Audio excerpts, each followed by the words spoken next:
And that is why Mike Milbury can never step foot in Pennsylvania again. Okay, never mind. Moving on. You guys did see last night? Did you see Mike Milbury's introduction last night? I did. Heard about it. Yeah, I know you. I had a horrible cold last night, so I was home, and I'm watching the intro, and he says, "You know what? I hate Philadelphia. I hate the people of Philadelphia. I hate the owner from Philadelphia. I hate the Flyers. I mean, I like it. Snyder's a good guy, but I guess, but I can't even think to become social with anybody from Philadelphia." And so he just went off on it. And Keith Jones, of course, is always sharp. He's like, "Well, the feeling for you is mutual." Because Keith works, and then the whole time I'm thinking, okay, the owner Ed Snyder of the Flyers is also part owner of Comcast, the company which owns NBC, which is paying you right now, Mike. That's the only thing Mike likes is NBC, probably. No, I thought that was pretty funny. Yeah. I mean, it's a show. It's all a show, so it's fine. It definitely got Twitter alive. Go ahead, Kevin. Mike Milbury's shtick is to be cantankerous. Like he's not quite like Don Cherry, but he's the American version of Don Cherry in terms of they have. So I wonder how much of that. I mean, I'm sure he believes that because that's Mike's style. But I think some of his cantankerous moodyism is all for show. So, well, I mean, he was like when he was on the Hockey Night in Canada panel, like during the second period, the hot stove. He was more combative than a guy like Al Strachan used to be, and Al Strachan used to get into it with like Brian Burke and a few other people, and Milbury was more combative with the other. I mean, with the other panelists. And actually, I found it entertaining because, I mean, not that he was out of control or anything like that, but he just believed what he believed in. He liked the game the way he liked it. Now, and I didn't see this incident, but now, in times that I have seen him on NBC, it's a little more shtickish. It's a little more, for effect. Like Kevin said, here's the key. If it was a Rangers-Flyers game, would he made that declaration? No. He waited till the Bruins-Flyers game. Yeah, I did a piece on him going into the Winter Classic where, he talked about the Boston-Montreal rivalry. And what I was just struck by was his total honesty about, the rivalry. He was in the playoffs 12 times with the Bruins, and he was eliminated 7 times by the Canadiens as a player. He never beat them. Right. And when you ask him about it, did he feel jinxed and all that, he goes, well, no, they were a really good team. But the bottom line is we choked. That was the word he used. We didn't play well when we had to. The one team, obviously the too many men on the ice game. He really felt. He said, that was the best shot we had to get to win the cup because he felt they would have easily beaten the Rangers in the final. But he did. He didn't pull any punches. I actually like Mike. Quite a bit. I dealt with him when he was a GM and when he was a coach, and I found him to be always entertaining and straightforward, and someone told me a long time ago that you should react to people based on how they treated you, and he always treated me fine. So I would disagree with Mike saying that they would have easily beat the Rangers, but also I would also disagree with Mike saying that every time it's a choke. That's a cop out too. I didn't say that he said that. I said he felt that it choked in some of those playoffs. He didn't say every time. I misheard it. It was funny. The other day you said, I remember Kevin was on, you were talking about how we've gotten into the sports culture of, sorry, going down this rat hole a little bit, but the sports culture that reporting that everything is all about what the team did wrong that lost. Like, we can't possibly praise the winning team. And it was so true the other day when I was watching a football highlight show.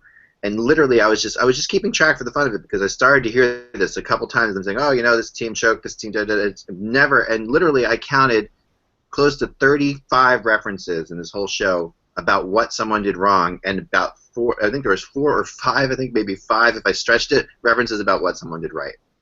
And that's what I was getting at. It's like, how about just saying the better team won once in a while?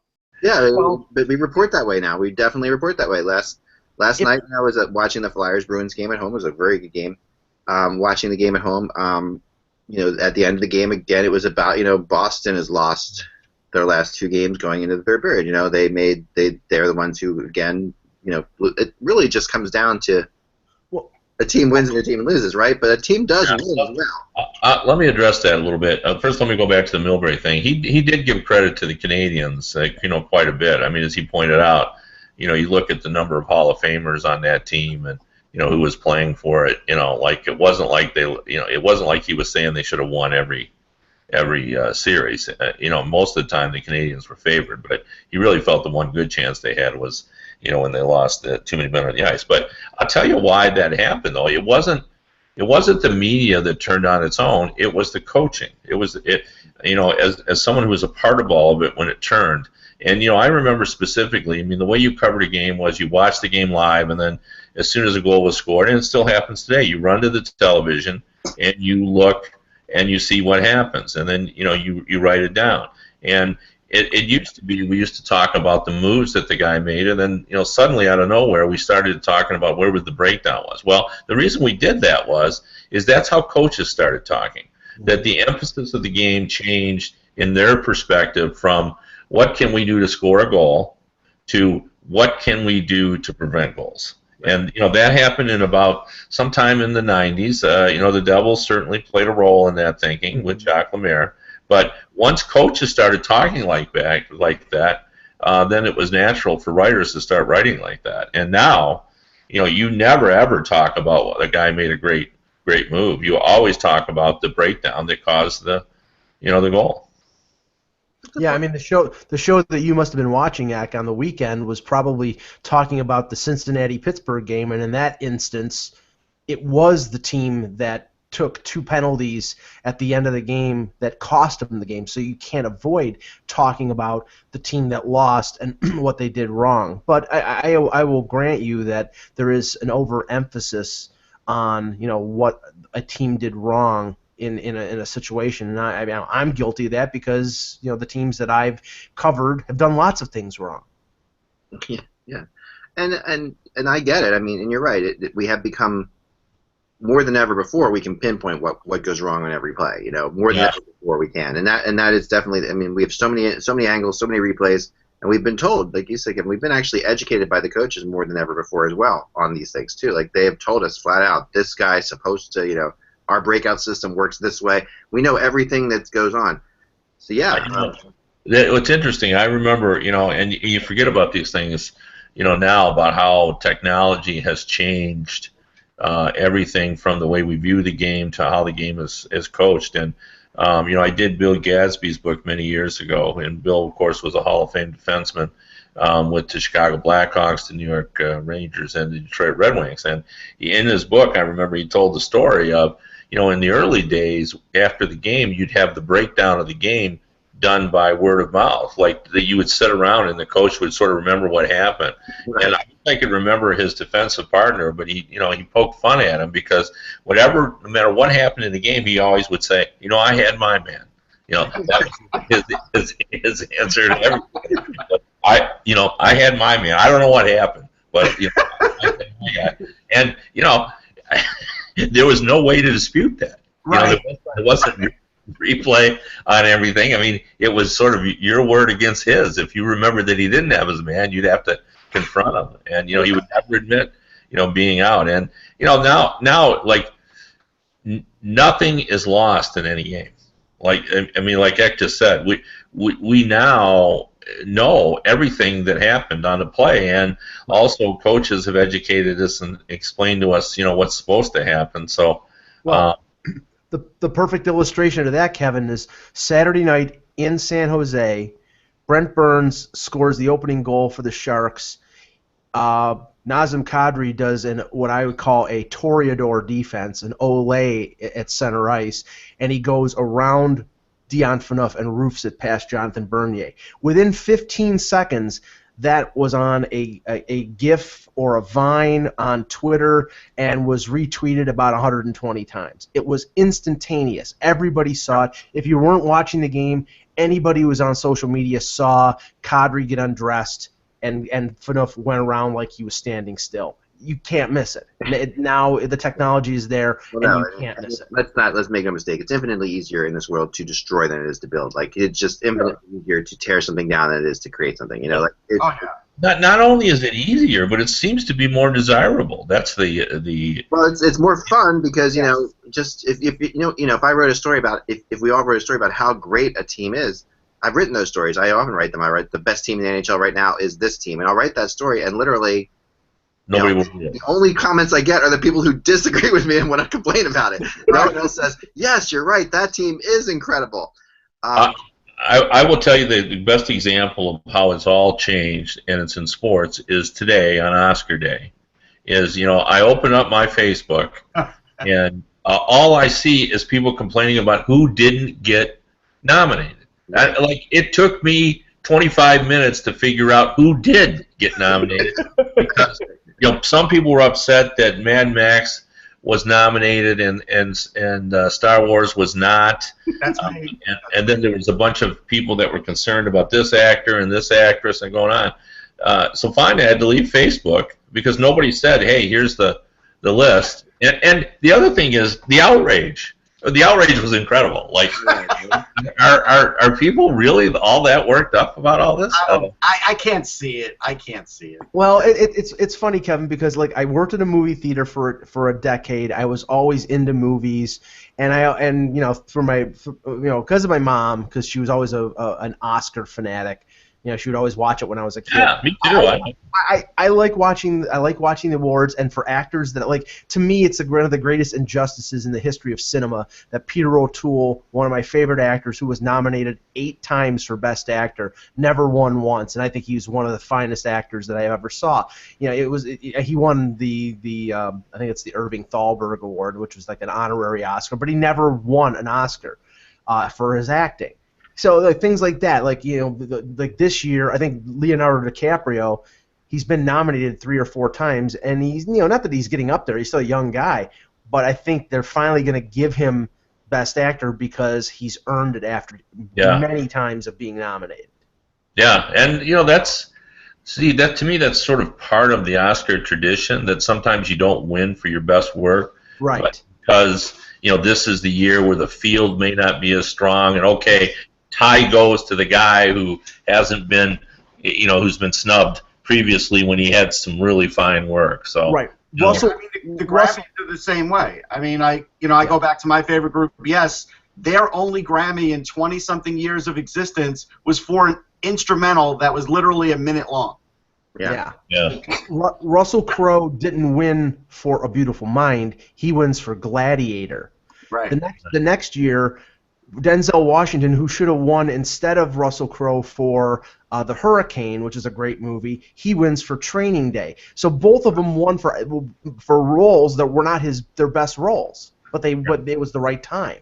Yeah. So well, I mean, that brings us into, and I know you want to talk about, Alan Rickman dying, but it leads into that as well because there's also a disconnect between Oscar buzz and movies that we all enjoy. And the Die Hard series, for example, most guys in particular that I know, and a lot of women, like the Die Hard series. Those were very entertaining movies. You went, you enjoyed them. It was a good experience. You got your money's worth. Right. It was nice escapism, and yet nobody would ever say those were great movies.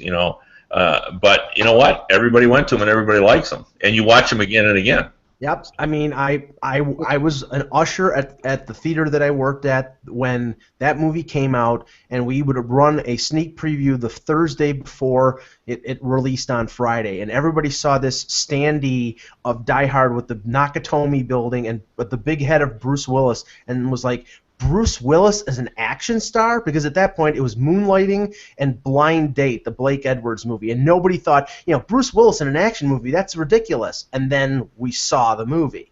My big thought from that movie always was, how did that tank top survive the whole movie? Like, things would get blown up. Only you, Russ. Only you. Yeah. That's your thought? How did the tank top? Amazon's tank top. I'm going to have to clue you in on this, Russ. All right. One of the things about going to a movie is the ability to suspend disbelief. Yes. Just a short period of time. Maybe 90 minutes, maybe 2 hours, but you got to do that. You know.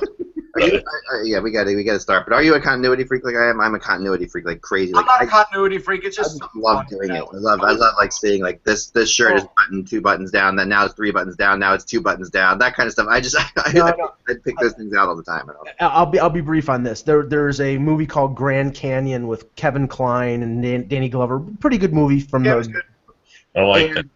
There is a scene where he cuts his finger and his wife Mary McDonnell is putting gauze on his finger, and then there's an earthquake. When they're in the kitchen, the gauze is maybe on the tip of his finger. When they come out, his entire finger is wrapped in gauze. Yeah. So it's like the continuity there was like it was completely. I mean, you can't look at the frame before and figure out that. I mean, it was so bad. You pick up on those little things. That kind of stuff I love. All right, let's get into the show here.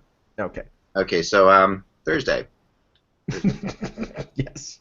Hello, Hockey World. It's Thursday, January 14th, 2016. I'm Michael Agello. I'm Russ Cohen from Sportsology. I'm Kevin Allen of USA Today Sports. And I'm Eklund, and I'm really, really tired because I've been up working on the trade rumor chart. I've been doing an original 6 thing for the USA Today thing with that stuff. We all kinds of fun stuff happening, but I'm ready. I'm fired up. I'm ready to go. I got over my cold, I think, by putting myself in solidarity for about 24 hours, and I'm ready to go. And this is the HockeyBuzzCast, HockeyBuzz.com. So let's start here. There's a weird stat that I heard last night. I was watching I'm in one of those modes where I've been having intense meetings and then been home waiting for other intense meetings to start. That's why I haven't been on the air for the past couple of days. And then I'm also up in the middle of the night, like for no reason, like because I'm just, it's the crazy stuff, like going back and forth. I'm completely out of whack. So I wake up last night in the middle of the Anaheim Ducks Ottawa Senators game. So I'm watching that game, and we're all sitting there talking about how terrible Anaheim's been this year, and they definitely have been terrible, and they've made huge mistakes. And then this stat comes up that the guy from the Ducks says that the Anaheim Ducks are first in penalty killing in the NHL, having killed off 90% of their penalties. That is an unbelievable number. Like, I don't remember a team at the halfway point. I just looked it up right now. They must have, maybe they lost one at the end because they're 89.8 right now. And that's ahead. The Islanders are the closest at 87, and then no one else is even 85. So, but for a team to be that bad and to kill off 90% of their penalties. Well, they had to do that, or else they'd be the worst team in the league. Doesn't this show? Isn't this like a beacon of light a little bit, like for this team? Like, you can sit there and say, okay, if they do get it together, their defense is just getting completely maligned. Like, their defense has been destroyed all year, has killed off 90% of its penalties. Well, I don't think it's their defense that's been aligned. I mean, I watched that game. Up until that 3-goal rally late in the third, they couldn't beat Craig Anderson. I mean, they can't. The thing that everybody has discovered about that team in the first half is, in spite of having Kessler, Getzlaf, Perry, and some pretty good defensemen, Fowler's out right now, the team cannot score with any regularity, and that's the problem. It's not defense, it's not goaltending. I mean, Gibson and Anderson. There's no question about that. And it's scoring. Probably their best penalty killer. That's the other thing that I brought up. By the way, when you're falling asleep and your eyes are closed and you're listening to a game, it doesn't help when both goalies are named Anderson. Really messes you up. Because last night in that game, both goalies are named Anderson, so it's like, Steve Anderson, whoa, because that's in your head. You don't realize it when you're listening to radio. Yeah, that's how you sort of decipher what's going on. Is the goalie saves. Anyway. You would like them to pronounce the 2 S's a little bit more. Something, because I was very confused about what was happening in that game. Anderson should have made that save. I'm like, whoa, what happened? Like waking up, like, what do you mean Anderson should have made that save? Anyway, so it doesn't help. No, it's not. It's a small. What's interesting about penalty killing, I'd like to get Russ's take on this because I know he pays attention to stats, and that is, I find it just hard to even fathom that there is some level of consistency between some teams that are good year to year, but oftentimes teams are poor one year in penalty killing and good the next, and the changes they've made there's nothing to them. In other words, it's the same personnel. So, there is some luck involved with penalty killing. Some luck. There's definitely luck, and I think the video study that every team does that they don't want to tell you about and talk about helps to pick apart those things too. Like I noticed yesterday, as good as the Flyers were playing, the Bruins penalty kill was brilliant because they blocked every shooting lane. Yep. They were basically like, hey, Flyers, you could shoot from here, from the outside, there. We are going to block the shot from the point because we noticed that Gostisbehere and Straight, once they get the point shot on net, somebody's knocking it in. We're not even going to let them shoot it through. And they couldn't get a shot through. Well, No. I mean, the funny thing is, and I saw this played out with the Leafs over a span of 3 or 4 years. With Ron Wilson as their coach, they were the worst penalty-killing team in the league. They were 29th or 30th for like 3 years in a row. Randy Carlyle comes in the first, the lockout season. They were near the top of the NHL. So you wrote it off as it was a structural problem because the personnel was basically the same, and they were near the top of the league. But then the next year, they were almost one of the worst again. So it really, you can't explain why it happens. That's been when I have paid attention to it too. There's no rhyme or reason for why it happens. So Like last night, the Ottawa Senators were playing the Anaheim Ducks, right? And the Ottawa Senators have given up 35 power play goals in the season. The Anaheim Ducks have given up 15. Like I mean, that's an incredible difference. I mean, that just they've given up 20 more goals shorthanded in 42 games. That's 1 out of every 2 games they've given up a power play goal. The Ducks haven't given up. That's it's pretty staggering. That's really just and the other thing that struck me when I was looking at this number was that the Ducks actually have gone on the power play less than any team in the NHL. So that's a weird thing too. So they're killing off penalties like crazy, but they're also going on the power play less than anyone. How many shorthanded goals do the Ducks have? They have 2. So That's not a lot. Okay. They have 2 shorthanded goals, right? But they've only scored 22 power play goals because they've only been on 112 power plays where they've killed off 147. So Wow. that's a crazy, these are crazy numbers, and it is very hard to understand. But to You me, think you could coach that, like say to guys, hey, listen, this is this is that. You've got to be more disciplined. Yet when they go out on the ice, they're not. well, it does seem like penalty killing is a coaching thing. Like to me, that's kind of always like. When a new coach takes over a team, the first thing I always say is, well, they're going to be better defensively because that's the one thing that a coach can impact. Right. Change the structure, and then you can make a team better. He can't make them better offensively. Either they have the horses or they don't. But usually a coach can make a team, and particularly because people always ask me why a new coach makes a difference. Well, it makes a difference because it's a clean slate for everybody there. And every player is what I say is on their best behavior. Like they're performing at their best. They're not taking chances because they're trying to make sure either to preserve the playing time they have or to try to get more playing time. So everybody suddenly is conscientious beyond belief, and the coach puts in a new system. But he can't do anything to improve their offense. He just can't do it. Yeah, and the thing is that there's a lot more flexibility on the part of coaches regarding penalty killing. I mean, for one thing, it used to be the penalty killing scenario was the box, the 2 defensemen down low, the 2 forwards up front. Now you have a lot of teams going to a 1-3-1 power play, somebody in front of the net, 2 players on the half boards and 1 point guy, and sort of the players on the boards flexing back and forth. And the response from coaches has been to go to more a diamond approach, a 1 player in front of the net and 2 guys covering the guys on the wings. So the thing is, when another team is playing a traditional power play, they got to switch back to the box, and when another team is going 1-3-1, they got to switch to the diamond. So there has to be a flexibility there on the part of coaches, and I think that's the improvement in the last couple of years. A lot of people have just been very structured and strict in terms of what they want to do, but now they have to be more flexible. Well, like last night's game, I'm sure Dave Hackstall read his team the riot act before the game even started, saying you can't put the Bruins on the power play. They're deadly on the power play. Because they had basically scored on like 39 of their last 41 power plays. And the 1 power play they got, the Flyers actually stopped, and it was probably the difference in the game. But they only put them on the power play once, I think, and that was a big deal because that's how the Bruins have been beating teams. Yeah. Now, we talk about human nature and refereeing, and I've always wanted to see if I could figure out if there really is a human nature like that. You want to help teams that are struggling versus you're not going to give the Blackhawks power plays. but you will give the Arizona, or you'll give, Columbus or New Jersey power plays. I've always wondered about this, because I'm not blaming the refs. I'm just saying it's a kind of like a small human nature thing.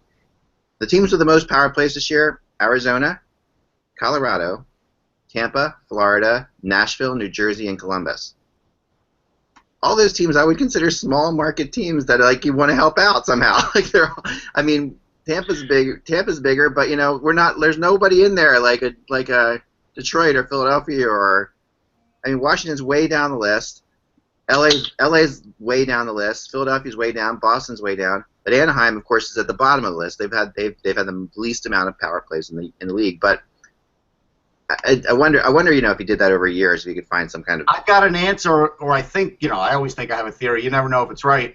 Some of those teams have the best divers / attractors of penalty minutes in the league too. So right. I think that has something to do with it. If you have a guy in your team that's like that, like let's say a Sean Avery, even though he might have gone into the penalty box 1 to 2 times a game, he would also draw 1 to 2 penalties a game with his antics. Right. I think that does come into play, and and it's true with Columbus every year because they're always the most penalized team and have the most power plays. Yeah. They're every year they're the same thing.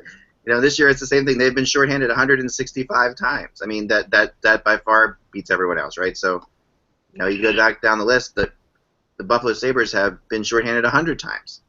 And there's a team that doesn't, that you don't want to put shorthanded. Buffalo, they're last in the league. They're, not going to put them shorthanded, but they've been shorthanded almost half as often.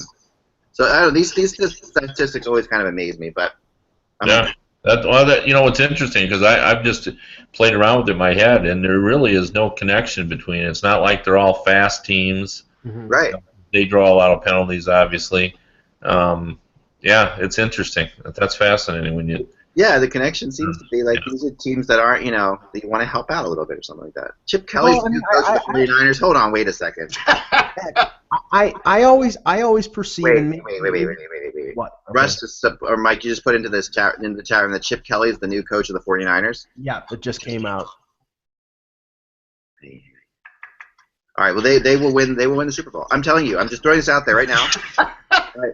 That Chip Kelly, I'm not going to talk football, but I've watched this from afar, and I've watched it with kind of like a good perspective because I don't know football, but I know enough to be dangerous, and I don't know all the little things, but I can tell you what's going wrong because I'm not emotionally invested at all.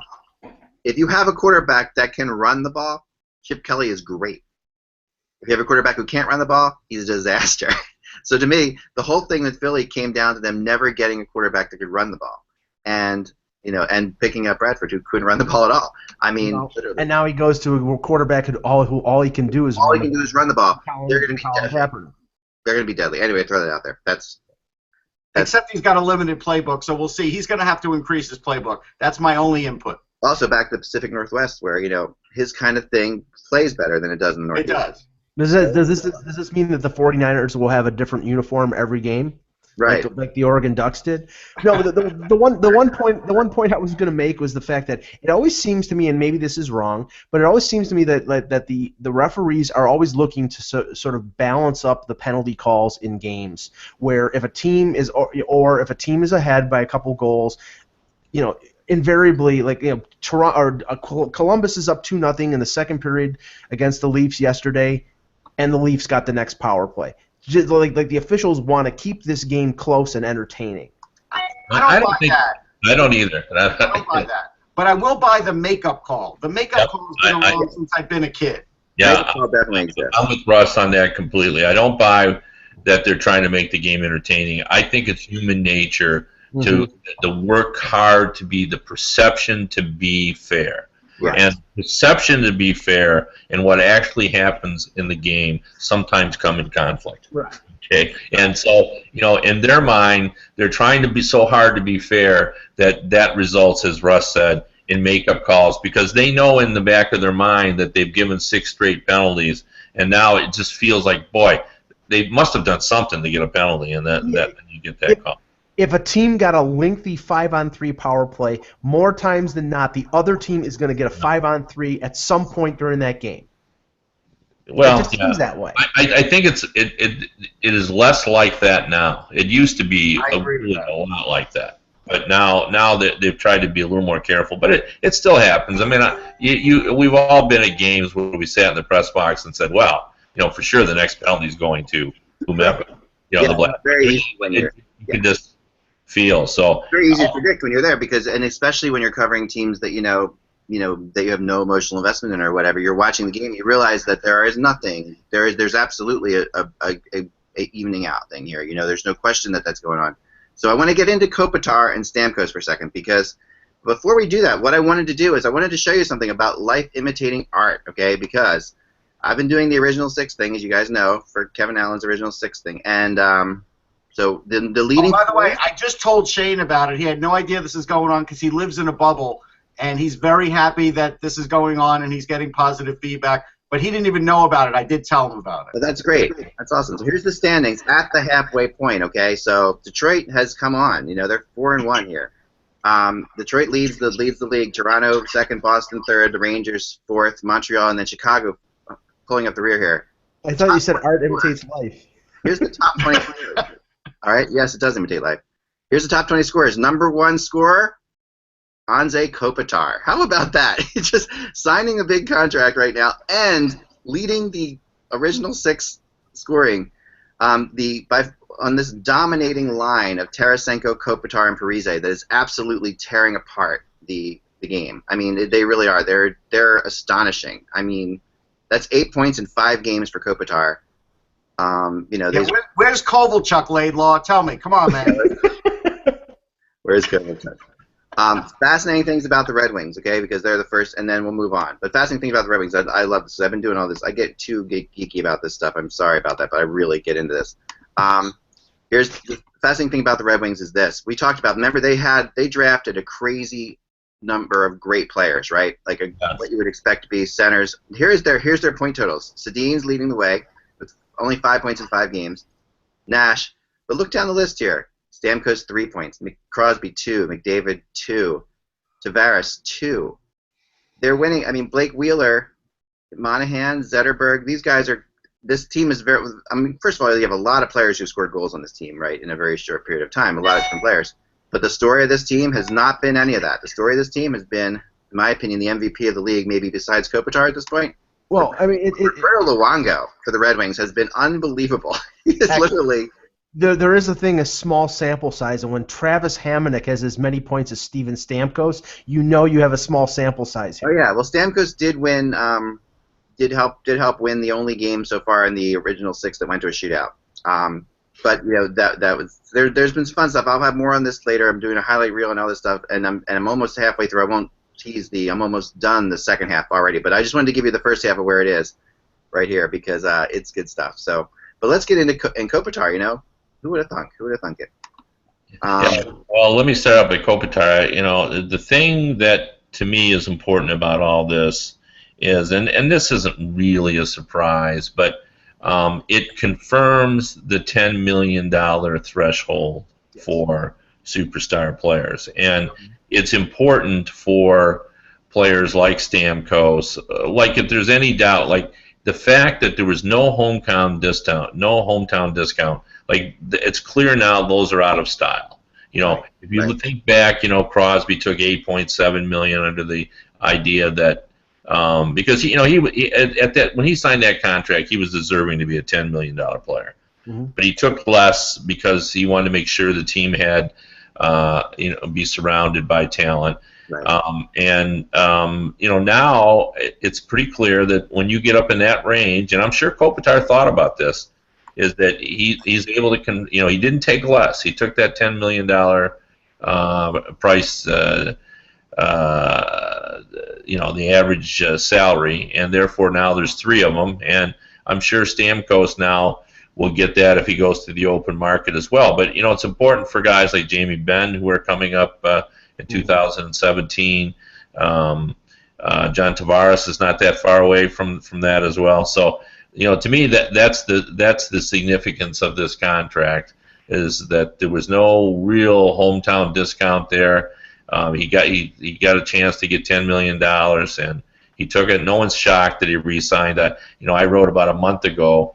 When I read the story about his house, that he paid $10 million for. I don't know if anybody's gone on the web to look at it, but when I read that story about him owning that house, to me, I said there is no way Kopitar is entertaining going in there. I mean, you don't get that kind of house, and I urge everyone to go online and look it up. I did.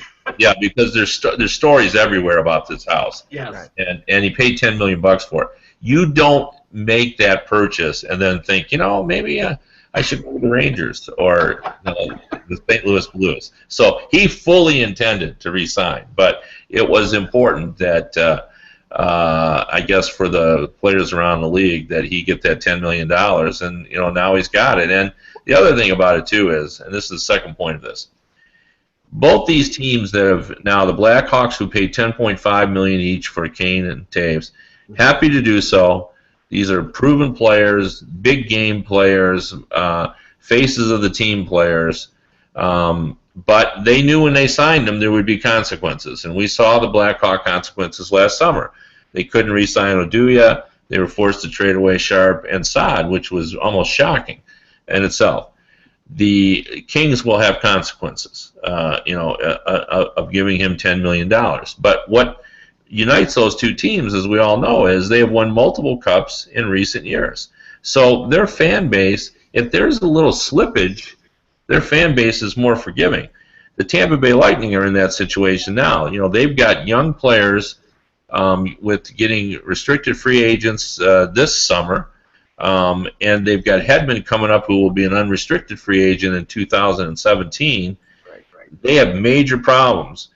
They haven't won multiple cups in recent years. Their fan base is not forgiving. They're still in the quest to win the cup. So it's not so easy for them to pay the $10 million and risk, having to lose somebody else, because they're trying to hold their team together, and they don't want to take a chance by breaking it up. So it's a lot more complicated for the Lightning. And Kevin, I wrote about this yesterday, and I thought that the Kopitar contract. Crazy. Yeah, I'll log off and log back in. And I mean, to me, he's totally worth it. I mean, he's a calming influence in the locker room. He's a big body on the ice. You know how he is. He was signed more. I mean, he puts up points, no question about it. But he doesn't put up $10 million worth of points. He's signed because of his character. He's a locker room guy. He is. I've seen it in action, and I've sat down like one-on-one with the guy, and there's something very zen-like about Kopitar that doesn't get people too high, doesn't get people too low, and that's a big deal when you're going through a grind of a season. Go ahead, Mike. Okay, there's no echo. I wrote about this yesterday, and I think the biggest fan of the Kopitar deal was Stamkos, because to me, this guarantees him, I think, to making more than Kane and Taves if he goes UFA. I mean, because Kopitar wanted to stay in LA, but he didn't end up getting, like Kevin said, he didn't end up getting a hometown discount. He got the $10 million. I mean, there was no inkling of Kopitar saying, I want out, or I'm going to go someplace else, and yet he still got the money. So Tampa Bay, I know it's a different market, it's a smaller market, LA's a bigger market, and they're they've won 2 Stanley Cups. But to me, if Stamkos, if the problems with Cooper, and we don't know how serious they are, we've heard a lot of rumors, if him wanting to play center is a factor, all these other things that we've heard, if they're really factors, and then Yzerman, because of all the situations with Bishop, with Palat and Kucherov and all the players that they have coming up on new contracts, if he says, I don't want to pay Stamkos $10 million, then Stamkos is going to go and get that 10, 10.5, or 11 million someplace else, and I think he will get it based on what Kopitar got paid. I don't think he's going to say that, though. I think what's going to happen is they're going to structure it so that Stamkos will be the highest paid single-season player in whatever year, next year, the year after, and they'll work that deal a little differently than the Kopitar deal, knowing that other players have to be signed, and I still think the end result will be like something like 8 years, $81.5 million. Like he'll get just slightly more than a Kopitar, I think, and I think he'll get it from Tampa. I see. I don't think that Stamkos can get more than $80 million. And let's look at a couple things here. If he goes elsewhere, he's got to get 7 years, not 8. so they can give him that. I think the $10 million is what the number is gonna have to be, and I think it's doable. The only issue here, and I can't remember, I think it was TSN. So if I'm wrong on this, somebody pointed out, and we'll give credit where credit's due. But I think it was TSN that did a story this morning about the projection that the Canadian dollar could fall to 59, as low as 59 cents. I believe that was TSN. I saw it somewhere, and it addressed the whole idea that we had the smallest increase in the salary cap this season, and although Bettman has predicted $3 million, that was not taking into account the recent, again, large drop, and the impact of the Canadian dollar on the NHL revenue, although it's not catastrophic. It does have an impact, and it could mean, for example, that we could have no increase next season in the salary cap. Now, like a $10 million player now is going to be difficult for a team to sort of work into it. I mean, it's doable, but if you're the Lightning, probably what it means is you're going to have to trade somebody like Filppula, which to me is not the end of the world. But I think that team can still be good. You have a lot of good young players. Or you could have to trade someone else. But in addition to Hedman, they've got Bishop coming up as well. So will that mean if you pay Stamkos $10 million, does it mean that you've got to go to Vasilevsky as your goalie in 2017 and trade Bishop? I mean, I'm just speculating. I don't know if they're even remotely considering that. But those are kind of issues they're going to have to deal with. But a $10 million player can work in a $70 million payroll or $71 million payroll, but you've got to now all of a sudden be really careful with everyone else. Like the Kings now, I added it up.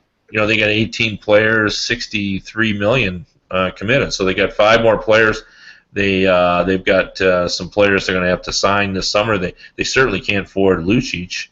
This will be a one and done for him. So. Right. It's going to cause a lot of things. But to me, the only way Stamkos gets $11 million or more on the market if he goes to some place that isn't that desirable. Some place where maybe they're not in contention or they're not a major market, and well, that could be a team that paid $6.5 million for a coach. Yeah, I mean, but here's the other thing too. I think Yzerman's been looking at this, right? He knew that this day was coming, right. And I think when he had been acquiring draft picks and getting a deep prospect pool, he knew that he was going to be losing some players down the line. And so drafting Vasilevsky. Slater Cuckoo is a defenseman that next year is probably ready. So when Coburn's out, Slater Cuckoo's in. You're going to have to make some changes like that, get young players in there who have lower salaries to balance it out. But I think at the end of the day, they're going to be able to do it, and I think they've been planning for this. Well, I mean, they have the Adam Earns, and they have the the Braden Points who can come in as maybe either bottom 6 guys or complementary guys that can help them out. But I mean, it's not. It would be one thing if it was one decision. It'd be one thing if it's okay. We can sign Stamkos if we let Bishop go and go with Vasilevsky. But it's a series of decisions. It's Bishop. It's Hedman is going to probably double his salary too. It's still Drouin as well, and that's the other thing that still hangs out there, right? So right. But and I wanted to get to and this is what I wanted. This is what I wanted to bring up. That I brought up in my story today, is I do believe there's a link between the Drouin situation and the Stamkos situation. I mean, I'm not saying that it's completely like ironclad that these guys are linked together, but. If you go to the end of last week where we were saying that Drouin, when Alan Walsh made a statement, and Drouin, there's no way Duran's going to get traded soon. That's not going to happen. And one of the reasons we talked about it was Yzerman is not going to just be poked the bear or whatever. You're not going to have that happen, and you're also not going to trade Drouin if you don't know what's going on with Stamkos. That plays into it to a degree. So then suddenly, at the beginning of this week, and over the weekend, I hear from one source that.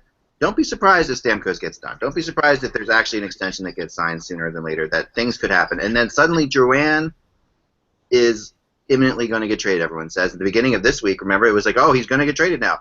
And that made, when you link that, you think, okay, well, maybe that only happens if they know Stamkos is perhaps close to getting signed, perhaps. So when you connect this together, there are some signs pointing towards now yet Duran hasn't been traded. So right, in the last day or so, they're saying there is no great rush from Yzerman to move Drouin, and coincidentally, Drouin, after scoring 2 goals in the first period of his first game, has gone scoreless in 3 AHL games. Now, that isn't determinative of how good of a player he is, but I'm saying, there was that initial rush of interest because it's a 3rd overall pick, a guy who hasn't proved his worth yet, and everybody's hunting for a bargain.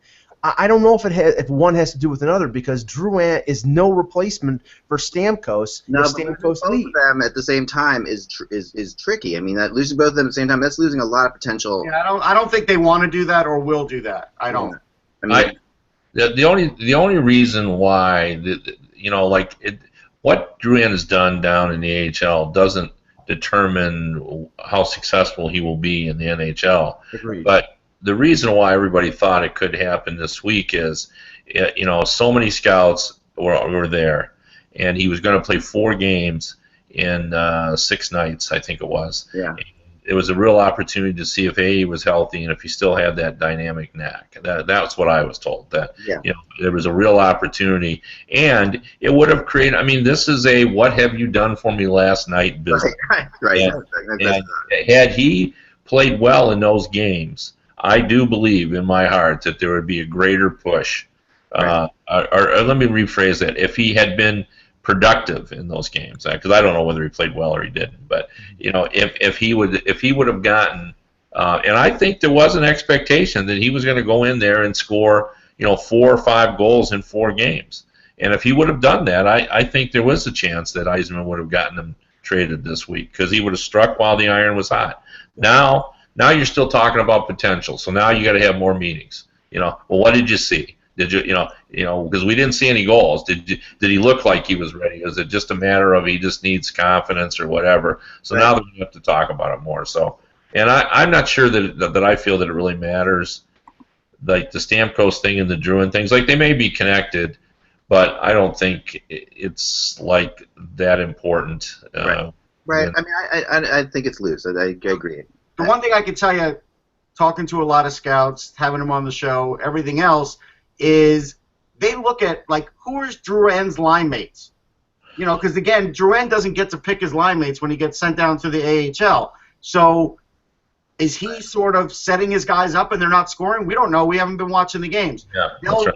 But they know that. So I think that's something that is hard to analyze because, we don't get to see it, and B, those guys may not even be ready for the NHL for 2 or 3 years that he's playing with. That holds you back, too. Yeah, no, that's very true. I guess the final thought on Stamkos is how many $10 million players were there before the lockouts? I was trying to remember that. There were a couple players that made $10 million a year, right? Like Gretzky made $10 million a year. Yeah. At one point. I was looking up. I couldn't find. I thought Pavel Bure did, but I think he made 8. It's close to he was like 8 or 9 for sure. I know Bobby Holik made $9 million on the free agent deal from the Rangers, and I know Matt Sundin. I don't remember $10 million. I don't either. I remember Matt Sundin making $9 million in Toronto. I was swearing Gretzky made 10, but I did find Jágr signed a 7-year, $77 million contract with the Caps in 2001. Right. Right, so that's $11 million a year there in 2001. And what about Kovalchuk? Yeah, the Kovalchuk. Yeah, that was it was so many years though, right? The one that was the extension with Atlanta, not the extension with Atlanta. Yeah, I don't know. That might have been 2. Yeah, I mean, that was the best I could find. Like Yashin was 8.75 for $1 million per year for 10 years. Ovechkin. Once a contract is over $5 million to me, it just seems like monopoly money. What I mean? Yeah, totally. No, there's no question about it. And yet, when I was going back, I found a really good article in the Hockey News. It says Martin Berdore's contract called for him to make $140,000 in 94-95. 140,000. 140,000, a figure that was reduced to 81,000 thanks to a lockout-shortened season. I know Lou Lamoriello was very. But I mean, this is a goalie that was like the finances that had won the cup in '95. That's crazy. That's just that's crazy numbers when you think about where we've been in that 20 years. Yeah, Patrick Waugh made 8.5 at his most.